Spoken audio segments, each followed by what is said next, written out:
We are into the second leg of the Champions League quarterfinals, and I'm going to be honest, I may owe Declan Rice an apology. I wasn't familiar with your game. Also, going over some leaked kit news and going to be updating on the top 5 race for the Premier League. All that and more on this week's episode of Fullest Piece. Make sure to like, comment, and subscribe. Pete, how we doing? Rocking the PSG today. They almost pulled a PSG today. I thought it was going to be Villa for a second there at the end, especially. That was a sweaty one to watch. Yeah. It wasn't like that for the first half, and then you know what? Let's just hop into that one real quick. So at the time of recording, we have just finished the first two games of the second leg. So we've officially seen PSG and Barcelona move on, and yes. We are waiting till tomorrow to see what happens with Bayern, Inter, Arsenal, and Real Madrid. Exactly. So we'll just recap the whole leg between PSG and Villa. My opinion was I thought PSG was going to kind of dominate, coast through this, and to be fair, in the first leg they definitely did, and they really needed. It's kind of crazy when you think about it. They scored like that last minute, like 92nd minute goal in the first leg, and that was the difference coming into this second leg. They kind of were cruising the first half. They were up 2-1, I think, and everything was going according to plan, and then everything changed after John McGinn made that blasting run from his own half. And it took a little bit of a lucky deflection, but that's kind of started the momentum. I mean, there's something crazy to be said. They, in theory, were up 5-1 before the 34th minute when Tielemans scored the first goal for them. Too. And but even then, like, it's still borderline hopeless. And then they just started rallying, man. Back-to-back goals, essentially in 2 minutes in the 55th and 57th. Mm-hmm. And they, honestly, a lot of chances. I thought on the 93rd in stoppage time, I thought it was a goal for a second there. I think they thought it was a goal for a second there. Yeah, who is it? Their defender, Pacho. He made an amazing block there at the end to help seal the victory. There was a beautiful volley by Maatsen. I mean, you can't hit it any better. I thought the goal that should have happened was there was a free kick that they had like in a really dangerous spot to send in like those early crosses. And like Rashford and Asensio did this little game where I'm gonna take it. No, you take it. And then Rashford was the eventual one that took it, but sends in a beauty of a cross, and Ezri Konsa mistimes the header because nobody was defending him. He was having a clear diving header shot and he just missed it. Because that, if he makes any type of good contact, that's going in, and the leg is all tied. It's tied, and honestly, I think it would have ended up going Villa's way because it felt like they had all the momentum going too. Mm-hmm. I will say this though before we move on. I really hope Villa pull the trigger on Marcus Rashford, because I love him and Asensio just going demon time with each other. They are meshing well. Yeah, I mean, Rashford is starting to find some of that form again, the form that we know that he can play to. And I think when you have a motivated Marcus Rashford, it helps any team. And my one last bit, it was funny. I had some thoughts before we started recording. So glad that I did not say them out loud, because I was saying like this PS team feels different, and I still feel like this is a different PSG team. And I think they're going to get over like the nightmares of years past. Whew. I'm glad I didn't say that because they almost dropped that today. Oh, hey Eddie. Hi, bud. Do you have any opinions on Marcus Rashford, Aston Villa almost coming back? No? Okay. But yeah, so PSG move on to the semifinals, which back-to-back semifinals. They made the semifinals last year. Before that, a couple round of 16s, and then in 2020, the COVID year, they made it again. Or actually, yeah. So anyway, good for PSG. I could see PSG and Barca making it to the final. And let's transition to that game. So Barca, sort of a similar tale almost. They just dismantled Dortmund in the first leg. That home field advantage of the Camp Nou clearly gave them some sort of boost because 4-0. Not at the Camp Nou. They're not at the Camp Nou. You are right. They are not at the Camp Nou. But, I mean, literally, like, I think it couldn't have gone more according to plan for them if they tried. 4-0, just a tremendous start to get you going into that second leg. And Dortmund was looking a little dangerous in the second leg. Yeah, I mean, 3-1. And the two games today kind of showed you, like, you know, you can't just relax. You got to be on it all the time. Like, you can't take any breaks at all, because a lot of these teams, they got to this part of the tournament because they're good on their day. These are still professional teams. Yeah. These are still professional teams, like top 0.001% teams. And just because you like demolish in the first half doesn't mean that they're just going to take it sitting down, take it lying down in the second leg. Like coming back scrapping, which could be interesting seeing how Arsenal Real Madrid tomorrow goes, because considering they're in a similar situation. Yeah, I mean, regardless, like how Dortmund is doing in the Bundesliga and just overall, like, I mean, this was something that, you know, they were going to take very seriously, and they almost did it. I mean, luckily, look, Barca hit that goal and kind of put it to bed in terms of the aggregate. But it was looking scary. That's the power of the Signal Iduna Park, man. Top 10, top 3 stadiums I want to visit so bad. Now tell me, you're in agreement with this, right? Because it is funny. Like, I have to remind myself that I don't have to think about the away goal rule anymore. Yeah. I'm glad to see it gone. I think it's a stupid rule, personally. I think I was quite the opposite, because I always thought the away, look, on paper, the definition of it sounds really stupid, but the way it played out in games made it exciting because, you know, teams were pushing to get that second, you know, get that extra away goal or something, you know. But now that we've been a few years away from that ruling, it hasn't really suffered as much as I thought it was going to be. So I'm actually fine with it. I feel like it just steals away extra time and potential penalties from us. That's all. I think that's all it really accomplishes. I feel like it kind of like kills mood, kills momentum. Mm-hmm. I don't know. For me, I'm happy to see it gone. I think it's good, but like obviously not that any of these games would have applied to it, but it's just something I think about when you start seeing comebacks like that. Yeah, I hate when it goes to penalties. Just because I've been on the wrong side of penalties. I love penalties when it's not my squad. Yeah, that's fair. But so moving on to the next two. I feel like it's best to get into Arsenal and Real Madrid, and I'm going to be real. This is coming from a known Arsenal hater. Big time Arsenal hater, you. I unfortunately think we owe them a little bit of an apology.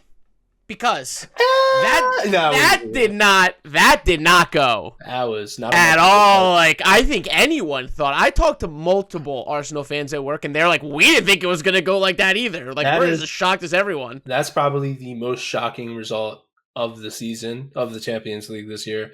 That scored by the power invested in Dua Lipa and Anne Hathaway.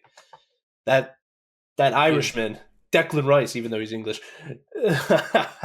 Declan Rice powered not one, but 2 beautiful free kicks. Like the first one, I'm like, that's one of the best free kicks I've ever seen. And then he literally did an improved version of it minutes later. The second one's better. The second one, it blows the first one out of the water. The first one's the best free kick for a lot of players' careers. The way he does in the second one, the way he does the run up and just hits it beautifully. Like, it feels like something out of FIFA. Yeah. My only question is, again, not taking anything away because beautiful free kicks. What was the Real Madrid wall? Why the wall that they had lined up was terrible. Like, they were just like, take that spot. Like, it's right there for you.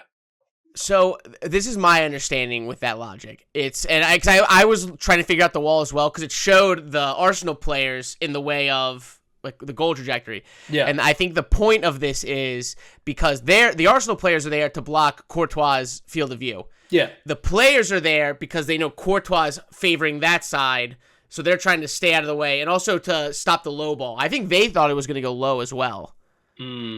Yeah, that is like my rough understanding of it. Obviously, take whatever I say with a grain of salt. I'm listening to other people online, but I mean that curve in, yeah, c'est magnifique.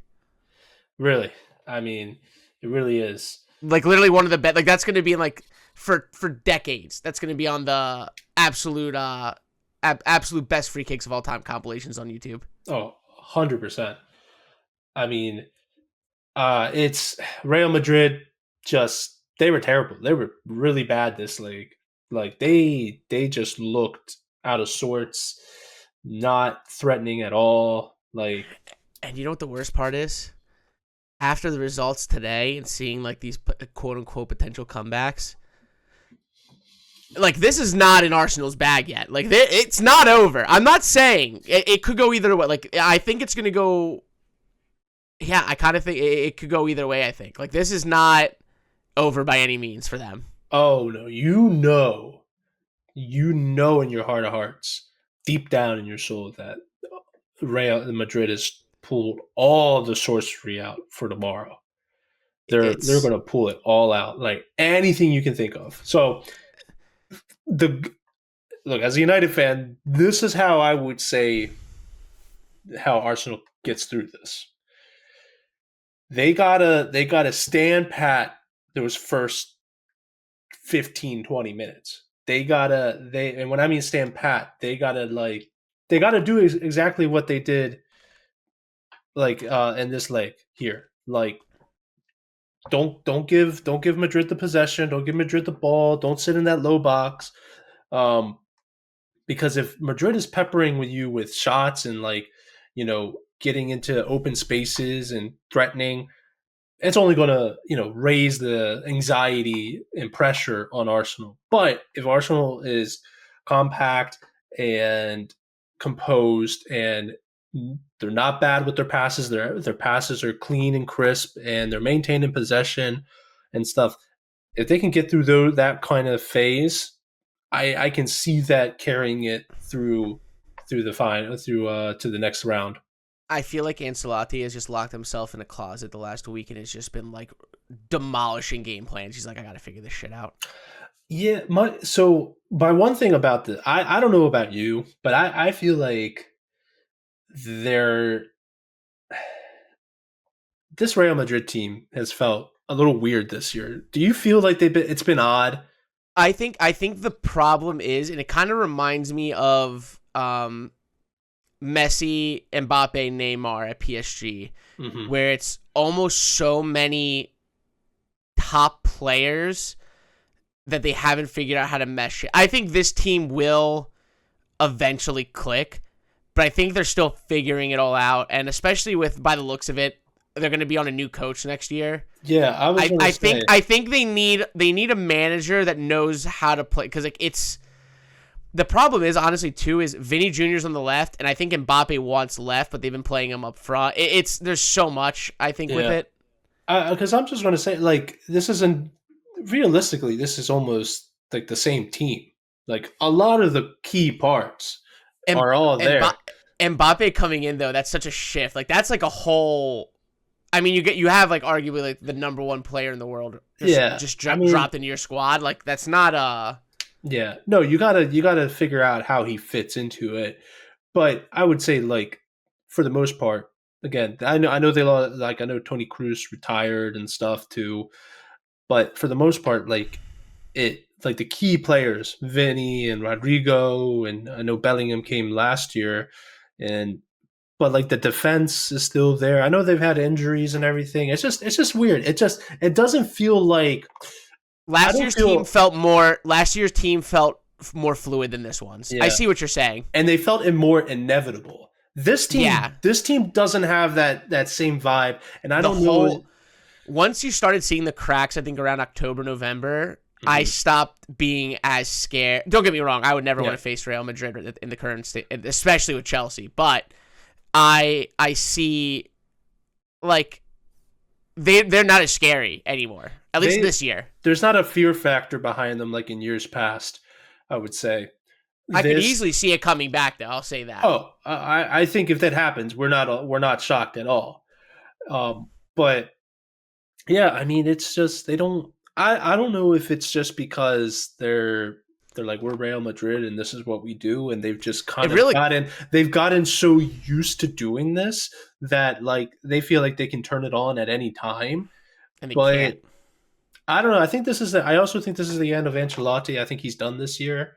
I really do. It seems that way. I think they need a new kind of voice, it seems like. So I don't know. We'll see. What's your pick? Do you think Arsenal goes through, or? I think it's like almost crazy not to pick Arsenal just because they're up 3-0. On that note, I wouldn't be shocked if Real Madrid pulls some black magic sorcery out of their ass. But it's almost crazy not to pick Arsenal. Yeah, I'm kind of with you. I agree. I agree. Right. The way that Madrid played, in that first leg just kind of gave me all the bad juju that I don't like to see from them.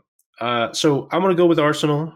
So Arsenal, don't get mad at us if you lose because we cursed you, but I'm gonna go with you guys. Oh, there you go. Yeah. Now Bayern Inter. This one was the only game that was close. Yeah, I feel like out of all the legs, this is the one that has not been talked about enough. Do you feel like I feel like it hasn't been talked about enough? I mean, to be honest with you, the entire last week got completely taken up by Arsenal. Like, you didn't even hear about the other games. It's just been Declan Rice free kicks. Yeah. But honestly, happy to see Inter going up ahead of Bayern on this one personally. I mean, I don't know. I'm not a Bayern guy. I'm cool with like I like seeing like that dominant. Not that Inter is like some schlub team, but like Bayern always to me just feels like such a dominant team that I'm cool with like them getting knocked out whenever. Also, I kind of think it's funny if Harry Kane does. Yeah, just can't. I just think it's so funny. Yeah, I mean, poor guy. Like the guy went to, we talked about it before in other episodes. The guy went to like the most like out of all the other teams that he could have gone to, he went to the one place that is like the most guaranteed place, maybe outside of PSG, like and most guaranteed place to win a trophy, and still hasn't won a trophy. Like crazy, like just crazy. But yeah, look, this is an amazing result for Inter. Take a 1-goal lead, going back to the San Siro, and the San Siro going to be popping. Look, they were, as any good Italian team, very good defensively structured team with great counterattacking. And I mean, Lautaro Martinez scored a beautiful outside the boot shot into the corner. And then, I mean, Davide Fratese scores in like the 87th minute as Thomas Mueller tied it in the 80th. Thomas Mueller tied it in the 85th minute, and then David Fratese scored in like the 87th minute shortly thereafter to take the lead going into the next leg. I mean, look, I wouldn't be surprised if, again, this is one like Real Madrid. I wouldn't be surprised if Bayern come and win this and go to the semis. But this Bayern team also doesn't feel like Bayern teams from years past. They don't feel like they have like that killer cutthroat instinct that those other Bayern teams did. So that's where I'm hesitant. But what do you think? I mean, I feel like you kind of just said it best. Like, I think a lot of these teams, like, I feel like they've not lost their teeth, but like Bayern 10 years ago was one of the scariest teams I've ever seen on paper. Yeah. Like, and I feel like they're just kind of like not quite rebuilding because like they're clearly still a dominant force. Like, it's Bayern. Yeah. But I don't know, like the only team that I feel like, and I know we were just saying that like Real Madrid isn't as scary. Like, they're like the only team I think in the world right now that still kind of feel like that dominant force, but that's only when they're on. Like last year is where I felt like Real Madrid's presence more. Where Bayern was another one of those teams that almost felt like inevitable. Yeah. Where now, like, not so much. Like, Inter, like, honestly, I'm not shocked that this is as close as it is. Yeah. I'm kind of. They're in an in-between period. A lot of their staples have been getting older. Yeah. I mean, we're gonna talk about this in a minute. Like Thomas Mueller's on his way out. Yeah. Manuel Neuer obviously is like aging out. Mm-hmm. And he's not even playing because he's hurt. Yeah, it's just like you're losing like what was like your core for so long. Yeah, and it's almost like going into like a weird like shifting time. Yeah. So I don't know. So are you gonna go? Who are you feeling? Who do you feel? I'm with Inter. I mean, you're up by one against the Bayern team away, and now you're going back home to San Siro of all places. I think there's no reason to think that they won't be the ones walking out of this. Now, on that note, it could go either way. It's Bayern still. Like, you got to remember. But yeah, I feel like Inter can do it. They can pull this off. This is like that Inter team that they remind me of like other teams where you don't want to play them. They're like, out of all the teams that you got, you just know they're going to be a bitch to play against, and they have good players. They might not have like the clinical like finishing, but I say that, and they got like Marcus Thuram and Martinez up top, but they have players that when they need to show up, I feel like do. Yeah, they might just get kind of like overrun in the midfield. I know Barella's great; he's fantastic, but they kind of have a couple like no-name guys that, you know, unless you know ball, you would have heard of them before. But I'm not. Let's go with Inter. Why not? I think it's got to be Inter. Yeah, and then on that note, like we alluded to, the kind of other news that came out of this leg was Thomas Mueller. Bayern have announced that they are not renewing his contract. There's no bad blood between them. He's going to leave after 25 years at the club. So he's essentially been there since he's been like 10 years old. 25 years of the club. His shirt number 25 kind of feels weird. A little fitting. That is. Wow, that's poetic justice right there. Right. Yeah, I mean, they're citing the future squad planning, and I mean, I don't know. How do you feel about this? To be honest, sad. Thomas Mueller is one of my all-time favorite players. He's just like when I think like soccer, like pure soccer IQ, I think Thomas Mueller. Like I think he's one of those players that like the way he's been able, like the longevity of his game is because he's been able to like adapt. Like he was never the fastest or like the strongest, but like his positioning and his like just pure technique. I don't know. He was just Thomas Mueller's sick. He was awesome. I always loved him. And it's like him and Bayern are just like peanut butter and jelly. It's almost weird. Like it's like any like club legend leaving. Like I feel like it kind of feels like, I don't know, like Drogba leaving Chelsea. Wayne, I mean, even more so because like Frank Lampard leaving Chelsea is probably a closer comparison. Like Steven Gerrard leaving Liverpool, it feels like it's crazy. Yeah, it's just I feel like this one kind of came out of nowhere too. Like I guess this was maybe, and I don't know, we don't really play too close attention to the Bundesliga, but I feel like this one was like maybe just kind of kept in the background a little bit, but it feels weird. I feel like, especially with some of these big teams, like, what's one more year going to do? Like he's good. He's a good enough player. Like let him retire on his own term. I'm sure he still wants to play, and it'll be interesting to see where he goes. For some reason, I don't see him like looking for like Saudi or looking to the MLS, maybe, but I feel like he'll go to another big team. That's what I feel.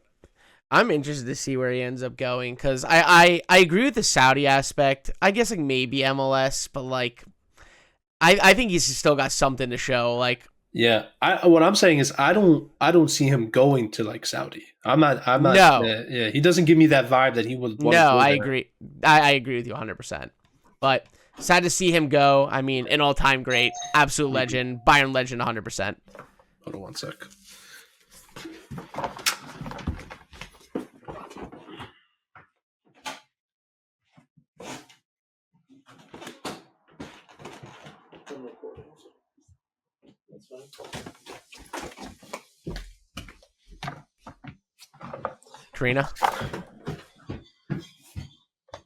Karina?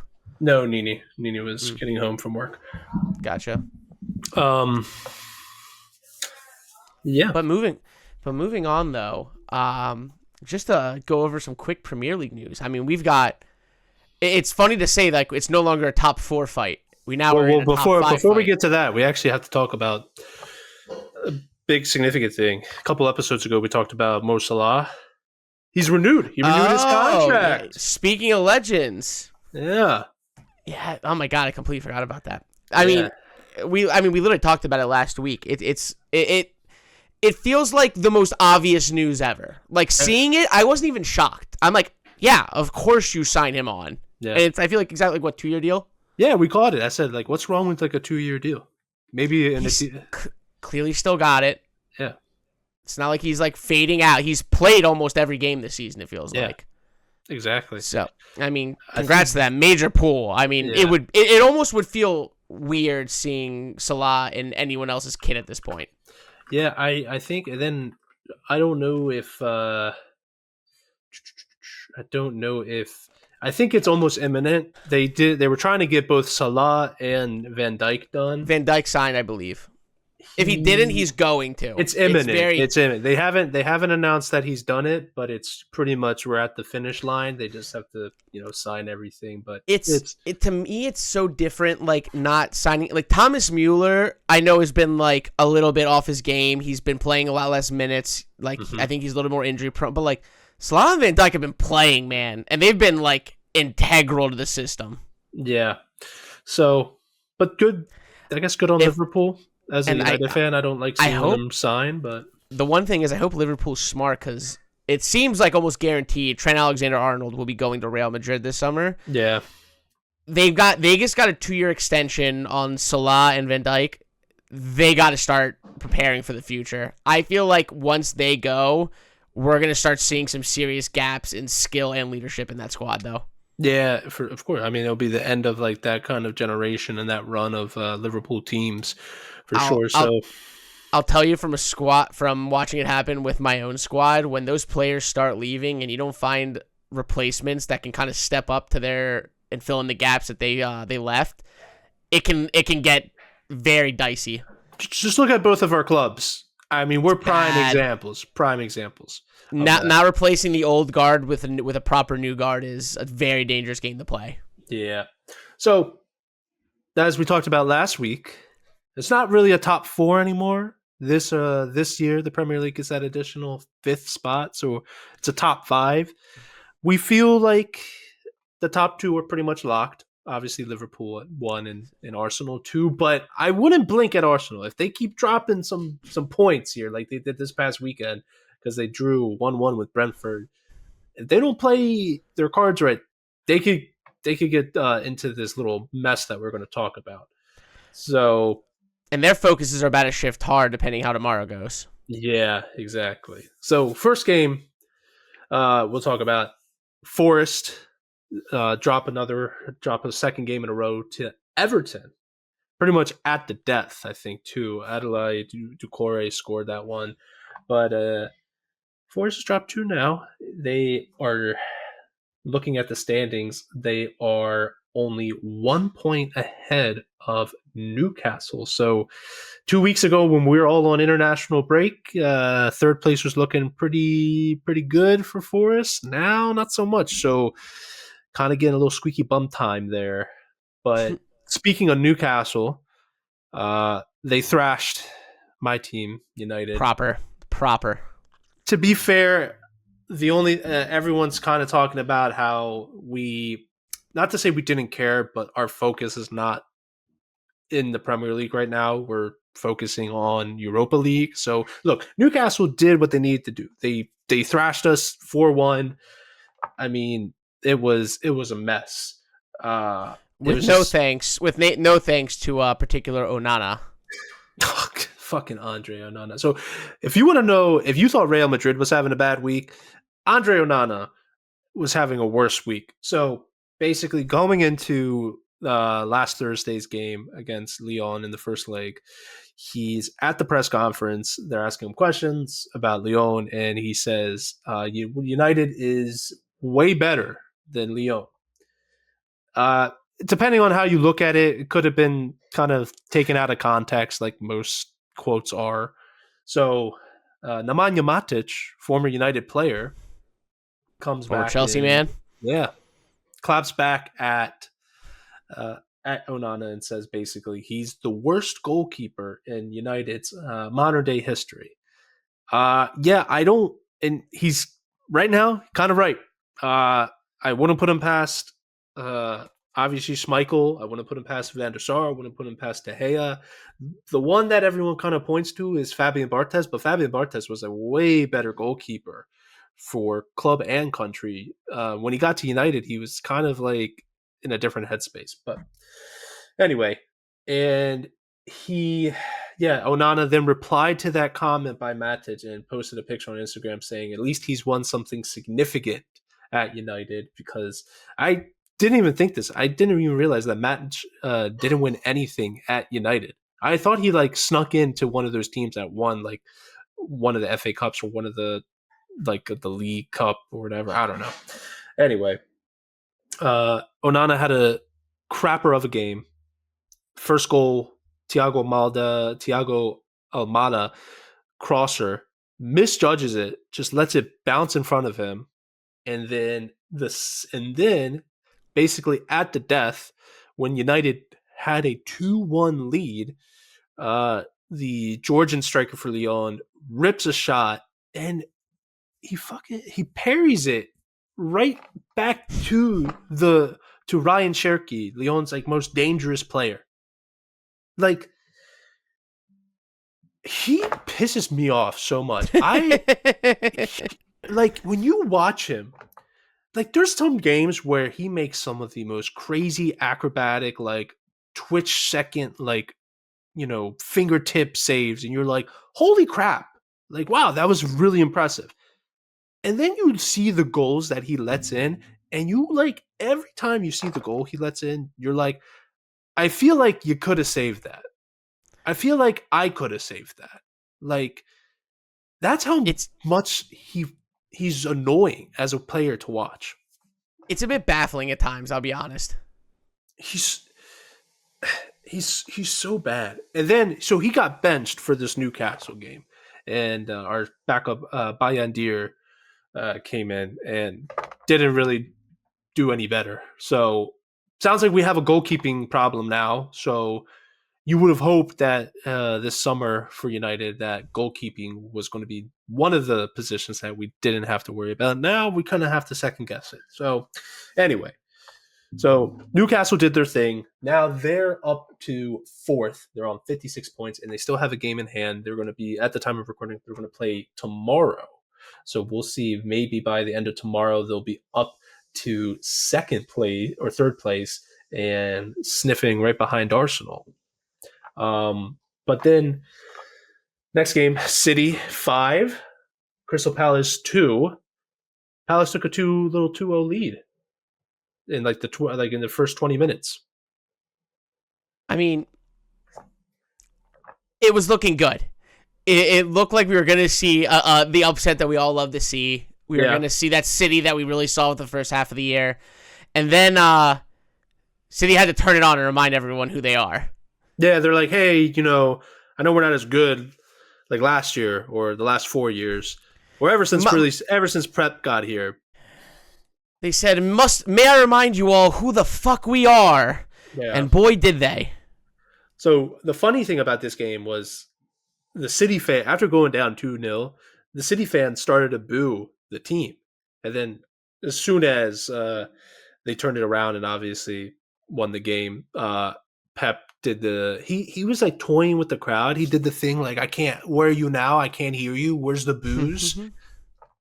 I don't know. Like, he's probably the only manager to maybe get away with that. But like that's crazy. Like doing that to your own home fans. Managers, I mean, we'll get into it a little more when we start talking about Chelsea in a minute, but managers attacking fans, Maresca might have learned from the school of Pep, because that's something they have in common. Yeah. When you hear it, and honestly, it's one of those things when you hear it all season, like, remembering that these guys are technically the most competitive, like at least Pep especially, one of the most.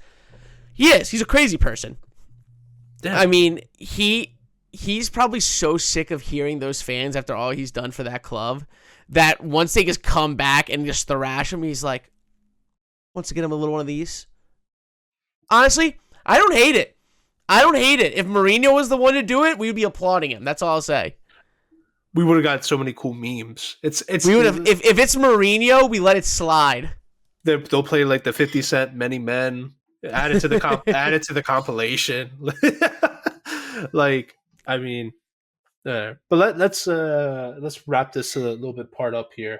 So City pretty much stays at 5th on 55 points. Now we're going to move to your team, Chelsea.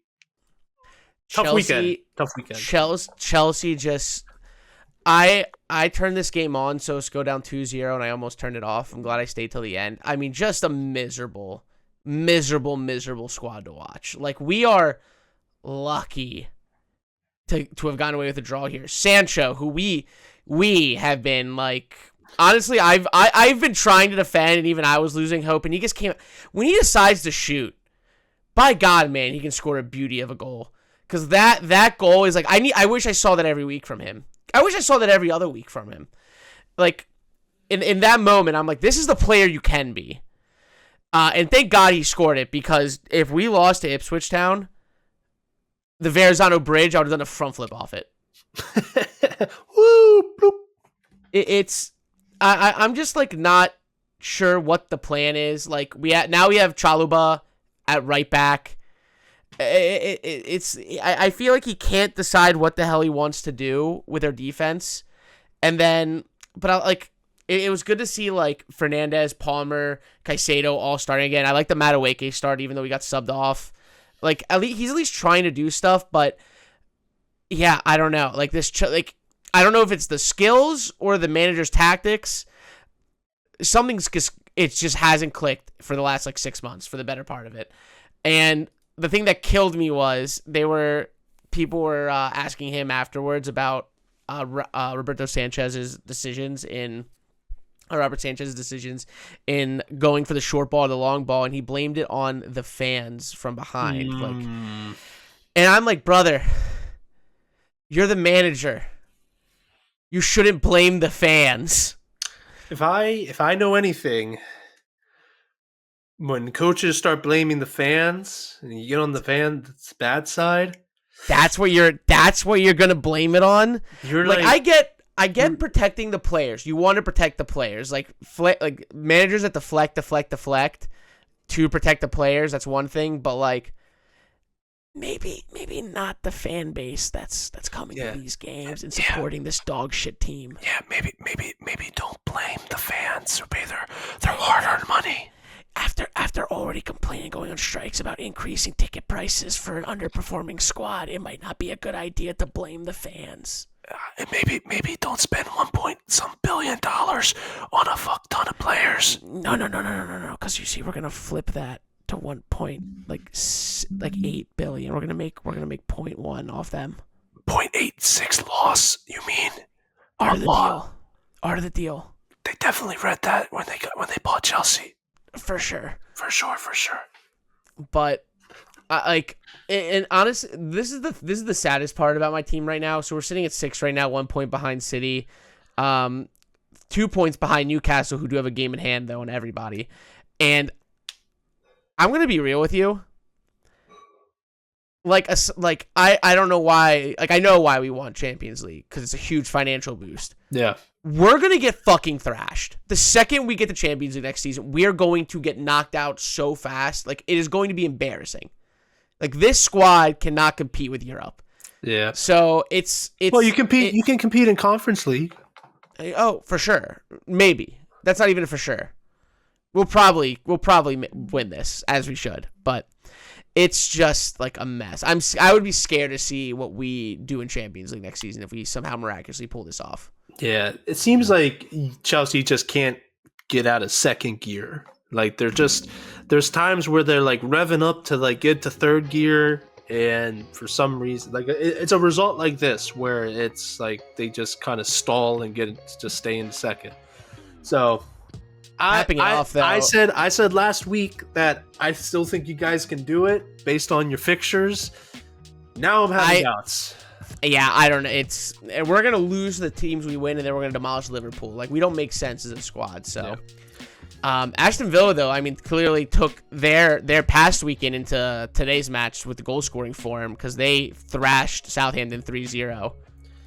Yeah, Villa's probably getting hot at the right moment, and now that we know for certain that they're not going to be in Champions League, they're in the thick of this. So, the two teams I'm looking at this top 5 here, this race, the two teams I would be worried about as a result of this past weekend, I'm looking at Nottingham Forest and I'm looking at Chelsea as the two teams I would be worried about slipping here. Because if Aston Villa can continue the goal scoring and attacking threat, then they're easily going to get, I don't know if they'll finish 4th or 5th, but I think they'll finish somewhere there.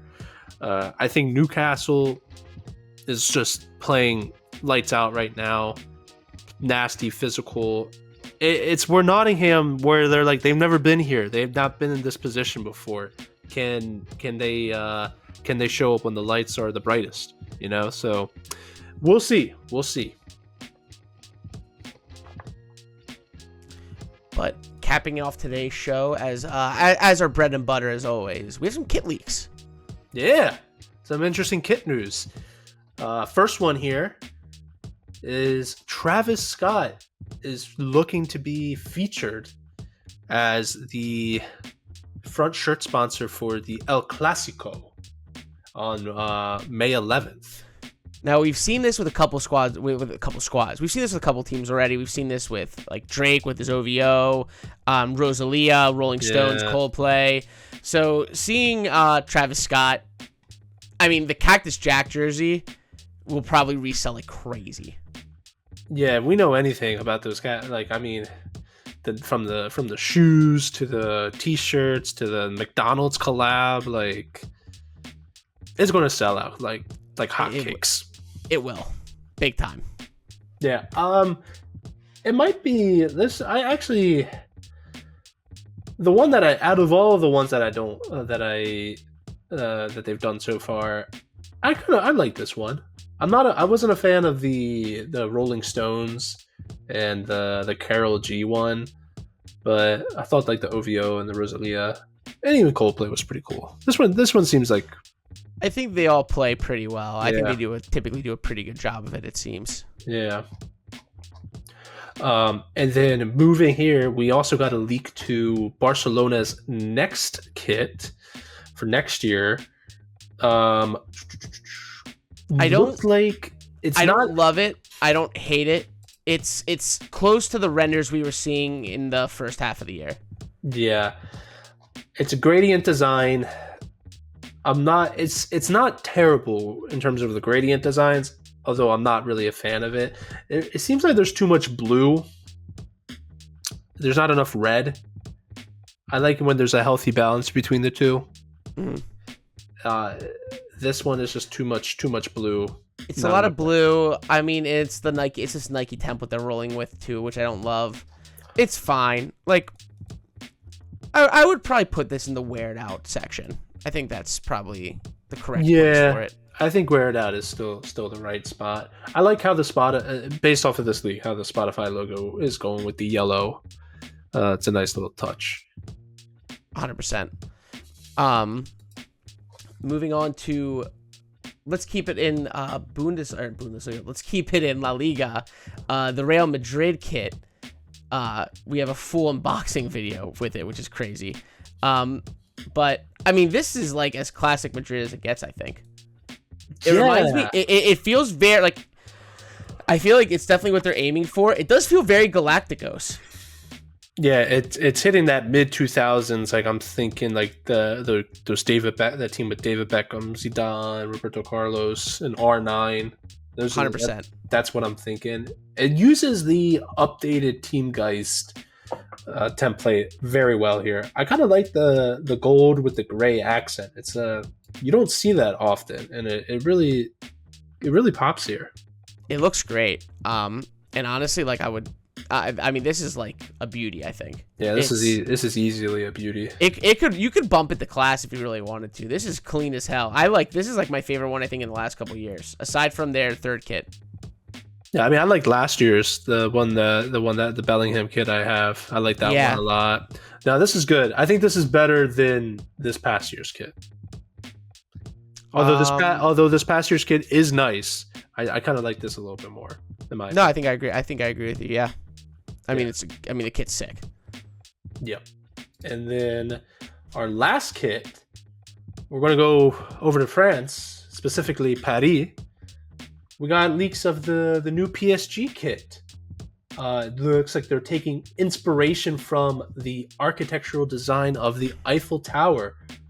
I actually really like this. I think it's sick. I think it's a very sick design. Yeah, like I like the creativity here. Like the inspiration is perfect. It's the symbol. When I think of France, you obviously think of the Eiffel Tower. And I love the design here, and I love how they also continued that design onto the base as well. You can see it in like the deep navy part of it. Yeah, I think this is an easy beauty. Maybe, I don't know if it might be low key class, but definitely high beauty. I mean, easily a beauty, like without a doubt for me at least. Mm-hmm. Yeah, this kit's beautiful. If this is on sale, I might sneak and get this one. It might be the cop. It might be a cop. But that about does it for this week. Thank you guys, as always, for tuning in. Make sure to like, comment, and subscribe, and we'll be sure to see you guys next week. Cheers, my friends. See you guys. Mwah.